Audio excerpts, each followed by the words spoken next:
Salut distingués abonnés, j'espère que vous allez bien. Quant à moi, je me porte très bien. Devenir entrepreneur ne s'improvise pas, mais il est utile d'acquérir un minimum de connaissances.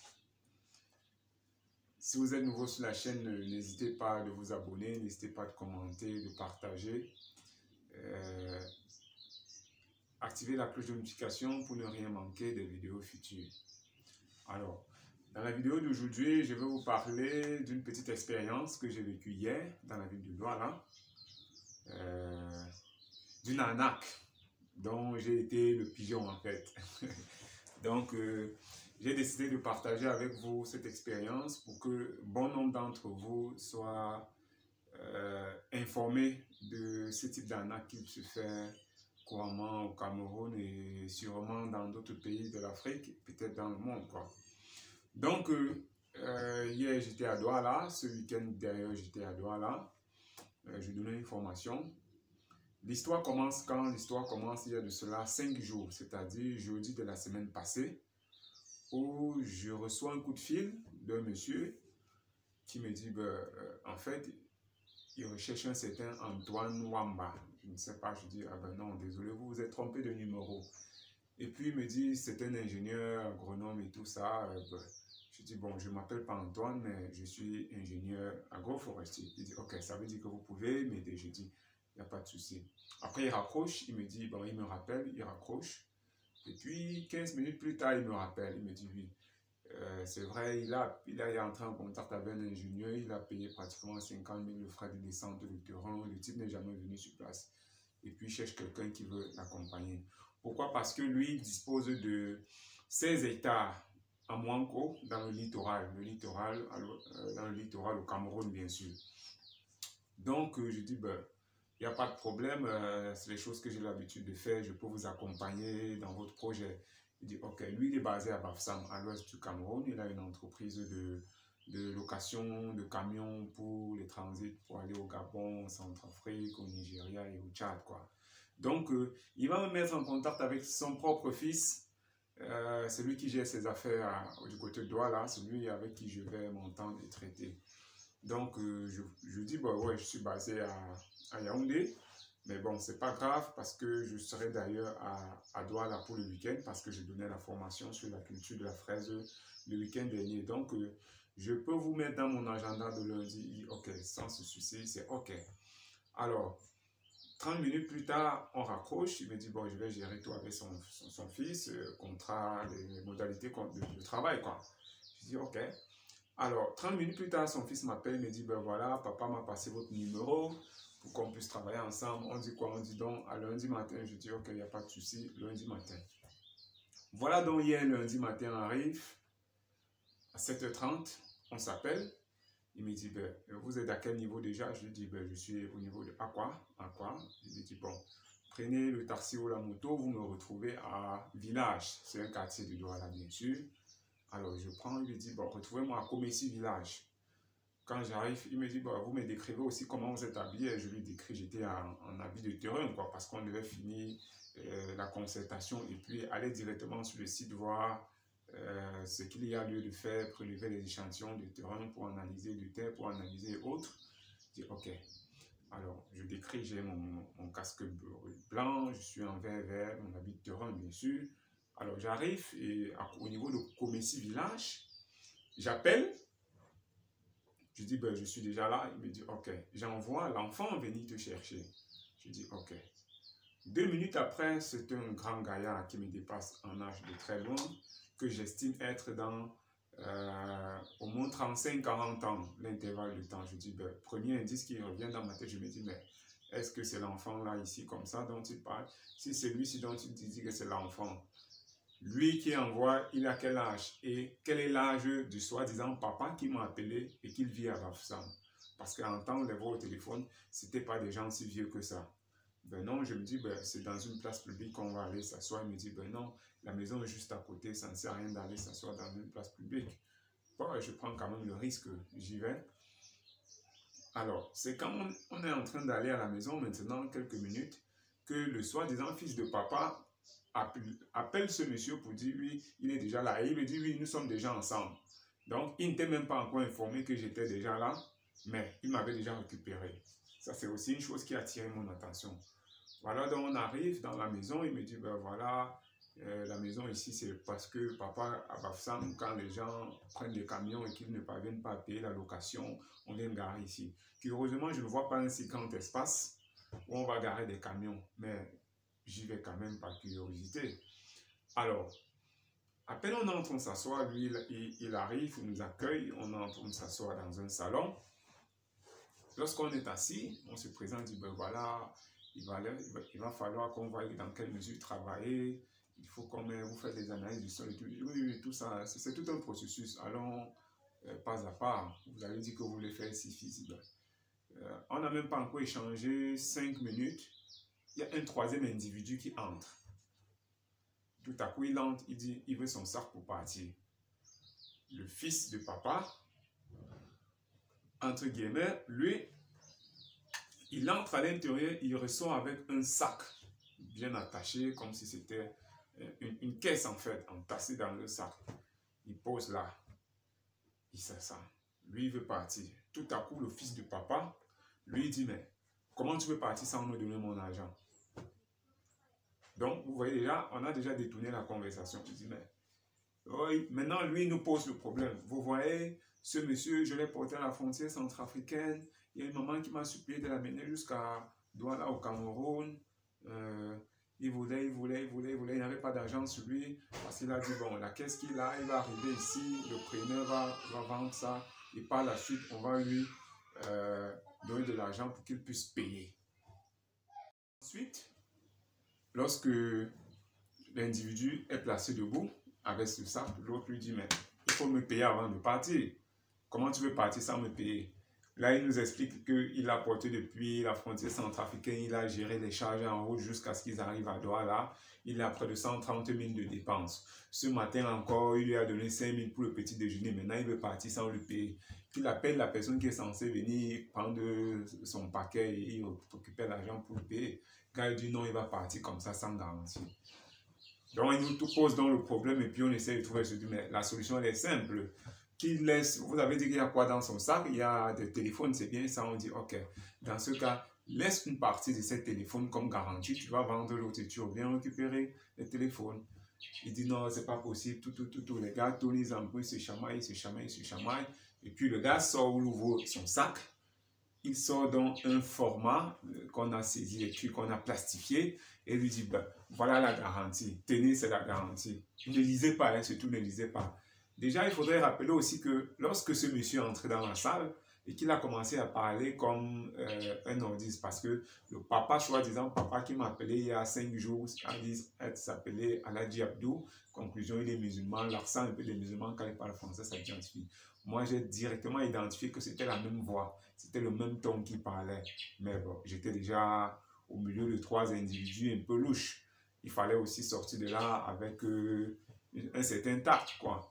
Alors, je comprends donc que quand le monsieur sort un plastique, il donne plastifié, saisi, il dit c'est la garantie, c'est un papier qui est très très important pour lui, il faudrait ne pas lire, on garde ça, il revient. Je lui dis, mais on ne peut pas lire comment? Le monsieur prend en question le papier, il me donne, je prends, je lis. Rien que sur l'entête de ce qui est écrit, je comprends déjà qu'il y a déjà aussi quelque chose de louche. Pourquoi? Parce qu'à l'entête, on met le logo de deux logos de la Croix-Rouge, mais le titre, c'est écrit quoi? Banque suisse, c'est monté, c'est descendu, en appui au fond en Afrique, l'Afrique centrale, l'Afrique de l'Ouest. Ainsi, ils avaient écrit tout un tas de trucs pour dire qu'en fait, dans le sac là contenu, il y avait un montant de 750 millions. 750 millions. Quand j'arrive sur le montant, je suis d'abord un peu étonné. Je joue aussi le jeu, je dis 750. Tu veux me dire qu'il y a 750 millions dans ce sac? Ils disent oui. Les deux autres ici font semblant d'être étonnés. Quoi? Que mais tu nous as fait transporter un colis comme ça, c'est monté, c'est descendu. Si on nous a arrêté et tout ça. Bon. Là maintenant, tu ne peux pas partir avec comme ça, il faut donner pour nous parce que ça devient les business, c'est monté, c'est descendu. Alors les gars tournent, jusqu'à lui dire que bon. Là maintenant, il va falloir donner pour nous. On dit ok. Il ouvre le sac, il dit qu'on l'a même pas, on l'a demandé même pas ouvrir. C'est parce que comme il y a la guerre en Centrafrique, c'est un agent qui a été détourné, on ne veut pas pays les rebelles, il nous a raconté une tas d'histoires et puis il est censé venir au Cameroun rencontrer une personne dont je ne citerai pas le nom bien sûr, qui est actuellement en prison pour détournement d'argent et tout ça. Et il y a une solution pour lequel, donc il sort dans un papier. Quand il envoie l'argent, pour dire voilà la preuve de l'argent, il l'envoie, il soulève encore légèrement légèrement le coffre, il tire un format. Sur ce format, il y avait donc 4 billets de 1000 francs alignés. Vous voyez un peu alignés comme sur un format A4 avec au verso. C'était les 1000 francs. Il dit voilà, c'est collé en 4, il faut une solution qui va faire séparer les billets parce que dans son papier, c'était écrit, il y a même le nom de la solution qu'il fallait, le protocole à utiliser. On va mélanger la solution là dans de l'eau, tremper les billets dedans, les billets vont se séparer en un billet. Ils m'ont pris pour quelqu'un qui est bête, quoi. Depuis quand on c'est vrai que l'argent, quand on imprime l'argent, c'est sur des papiers, films et ça en bloque, mais la machine, même à l'imprimerie, sectionne déjà ces différents billets là de telle façon qu'on vous sort plutôt des liasses de billets. Moi, je m'attendais à avoir des liasses de billets, mais bon. Il ne savait donc pas que quand il a soulevé le coffre, j'avais déjà jeté un coup d'œil. Quand il a, pour retirer les billets, j'avais jeté un coup d'œil pour vérifier s'il y a vraiment encore d'autres billets dedans, mais il a refermé tout doucement. J'avais déjà vu, et c'était vite, c'était plein de sacs et d'autres faux trucs. Et puis, je n'ai pas fait comme si je m'étais rendu compte, j'ai juste joué le jeu parce que là maintenant c'était assez délicat. Alors par la suite, ils ont veillé à ce que moi non plus je ne touche pas le billet, les billets là, parce que si je touchais, il n'y a rien que pour toucher, je devais forcément me rendre compte que c'était du format. Les deux autres ont pu toucher tout ça. Maintenant, ils demandent au monsieur en question, bon, mets-toi dehors, nous on va se concerter pour décider ce que tu vas nous donner. Il dit, oh, vous allez me faire du mal, mes frères, vous allez me faire du mal. Non, on ne va pas te faire du mal, mets-toi juste dehors et puis on va contrôler, on va s'entendre entre nous. Alors, quand il se met dehors, l'autre monsieur, le soi-disant fils de papa, pose la question, alors, vous pensez qu'on peut lui demander combien? Je dis, ben, moi je ne sais pas, je réfléchis. L'autre dit, bon, qu'il lui donne 350 millions, il reste avec 400 millions. Quand il me pose la question, je joue aussi, je dis que oui, je suis d'accord avec lui. Alors, l'autre monsieur dit, ben, n'ayons pas le gros cœur, demandons qu'il te donne 100 millions, il te donne 100 millions et il me donne 100 millions.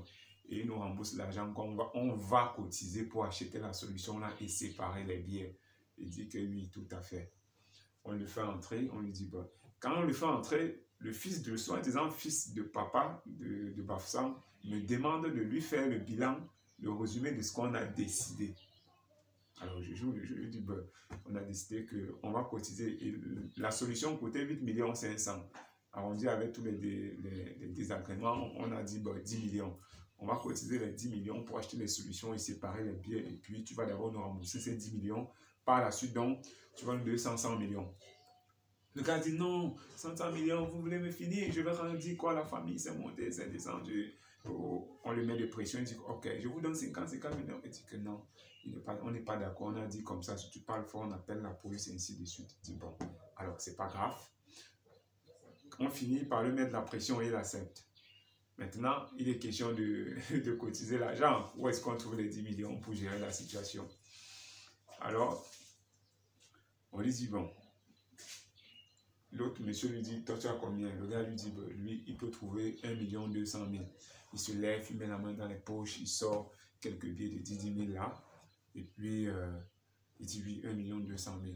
Maintenant il reste moi, parce que je savais déjà que c'était moi le pigeon et on allait y arriver.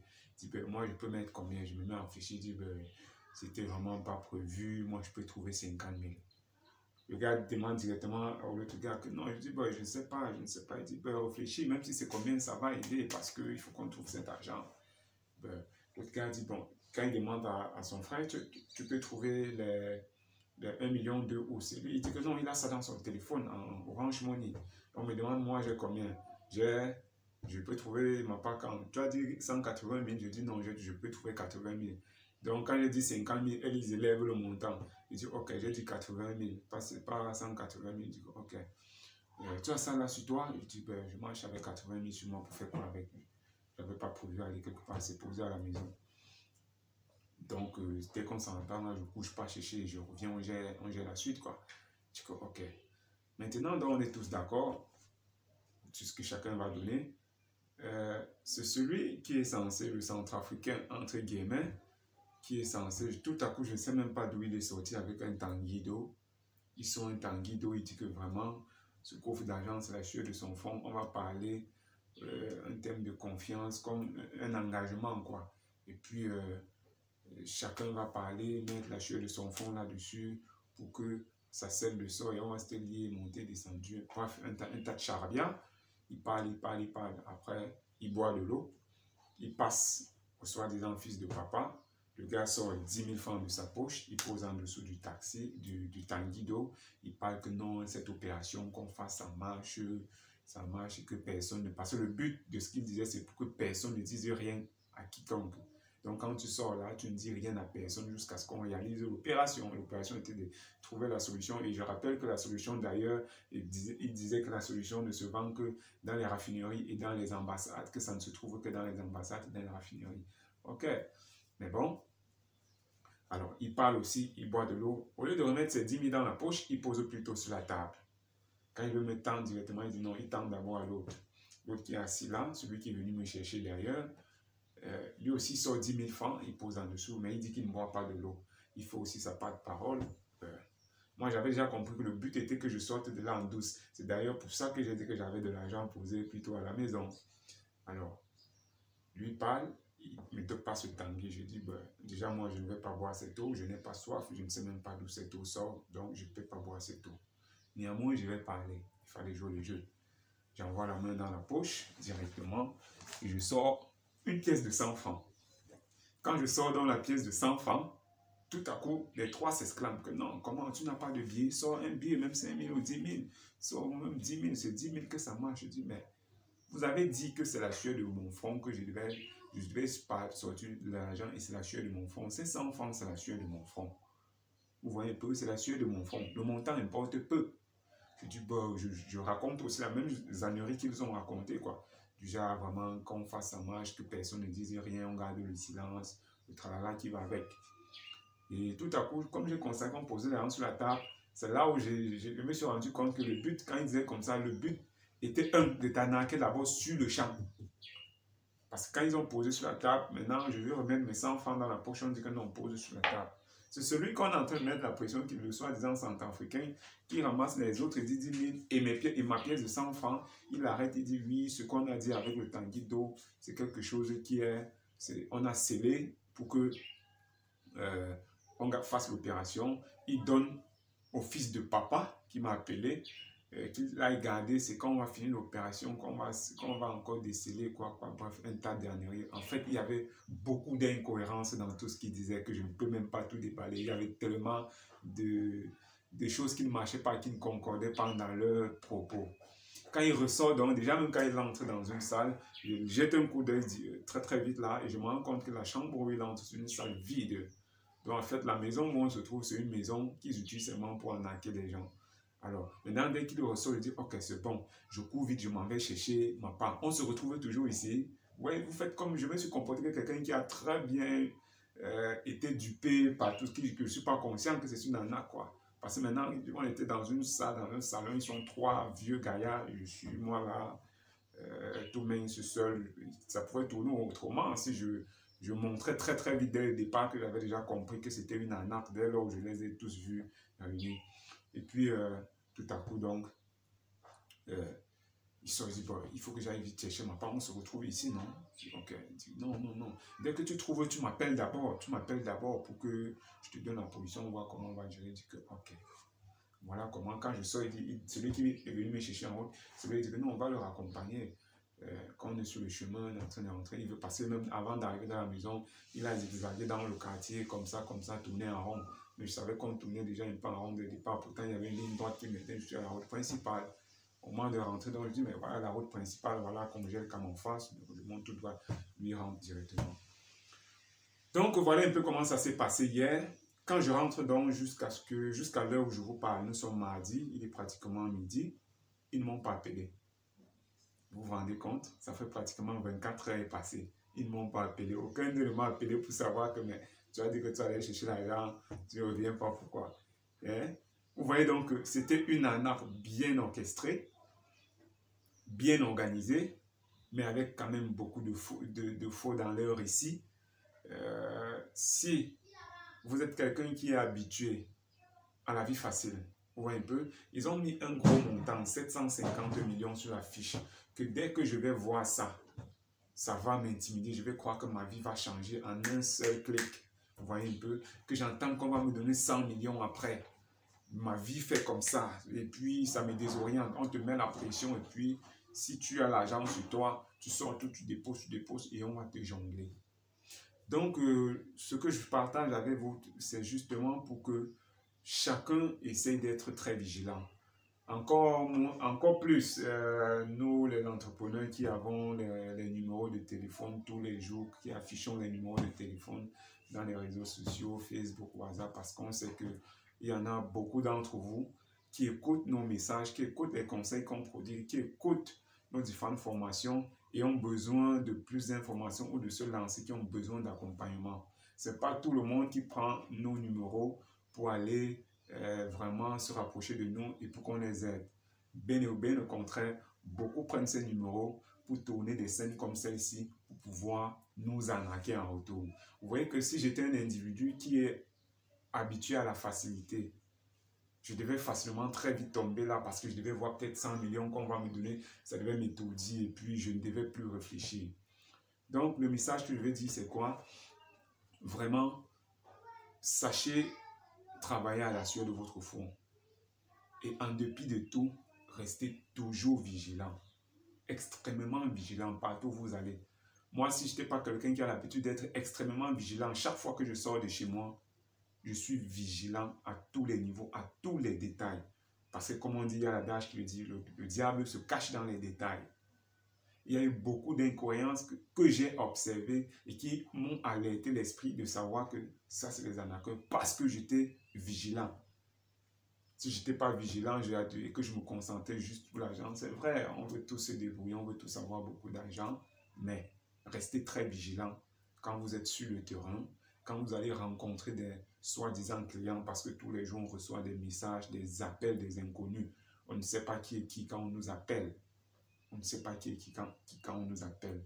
Donc, restez surtout très vigilant. Si vous n'êtes pas dans une ville où c'est votre ville, où vous avez vos bureaux, vos locaux là, organisez des rendez-vous avec des particuliers ou des partenaires dans des endroits publics parce que ça vous rassure. Moi, j'ai eu beaucoup de chance dans cette épreuve, je vais dire ça comme ça. J'ai eu beaucoup de chance. C'est vrai qu'il y a beaucoup de paramètres que j'ai identifiés qui me permettaient de continuer le jeu parce que la maison, avant qu'on ne traverse le domicile où ils m'ont amené, la voisine était à l'extérieur en train de cuisiner. Vous voyez un peu, ce qui fait que j'étais déjà assis, la porte était juste là. Et quand je suis arrivé, j'ai vu l'ambiance directement. J'ai dit, il y avait une fenêtre derrière moi. J'ai dit, j'ai des problèmes de vision là, la salle est un peu légèrement sombre. Ouvrez un peu le rideau pour augmenter la luminosité pour que je puisse bien voir. C'était une stratégie quoi, pour rester toujours aux aguets parce que la route passait directement devant le domicile en question. Donc vraiment, soyez extrêmement vigilants quand vous allez sur le terrain, chaque fois. Soyez très vigilants et ne soyez pas de ceux qui aiment la facilité. Parce que si vous aimez la facilité, le peu que vous avez déjà gagné, on va vous arnaquer. Vous voyez qu'ils m'ont dit la solution, c'est pratiquement dans les 10 millions. J'aurais pu tout simplement dire que oui, j'ai 1 million ou 2 millions quelque part là, où j'ai ma carte bancaire sur moi, je m'en vais à la banque directement, je retire l'argent, je vide comme ça. Vous voyez, les gars n'ont pas froid aux yeux. Ils parlent en termes de millions. Si tu as combien, parce que tu sais que tu vas gagner 100 millions, même si tu pars retirer 2 ou 3 millions quelque part, ou tes petites économies, où tu as gardé, tu n'y perds rien. C'est ça le mental. Et puis tu vas venir donner aux gens comme ça, c'est terminé. Donc, soyez très vigilants, faites très attention quand vous menez vos opérations et surtout, n'aimez pas la facilité. Travaillons vraiment dur et on espère que un jour, tous ces efforts seront récompensés, vraiment, vraiment. Donc, c'est la petite histoire que j'ai voulu partager avec vous pour que la ville de Douala au Cameroun, vraiment, c'est une ville pas évidente. C'est vrai qu'il y a des arnaqueurs partout, dans tous les pays du monde, dans toutes les villes. Mais Douala, vraiment au Cameroun, Douala, comme je dis souvent, je vous donne les mains. Les gars sont très forts là-bas pour les arnaques, tous les jours, même à Yaoundé, mais bref. Battons-nous, continuons à nous battre. Ce sont des choses comme ça là, qui nous font mûrir, ce sont des choses comme ça qui nous font grandir. Et on apprend tous les jours. Ça nous permettra d'être davantage plus aux aguets, davantage sur le quai-vif dans tous les cas. Il faudrait être toujours prêt à aller de l'avant. Donc voilà donc l'histoire un peu synthétisée parce que j'ai pas vraiment voulu mettre tous les détails, sinon ça allait être trop long. Je pense même déjà que la vidéo est assez longue. Si vous êtes donc nouveau sur la chaîne, n'hésitez pas à vous abonner, commenter, partager. Si vous voulez plus de questions, laissez-les en commentaire.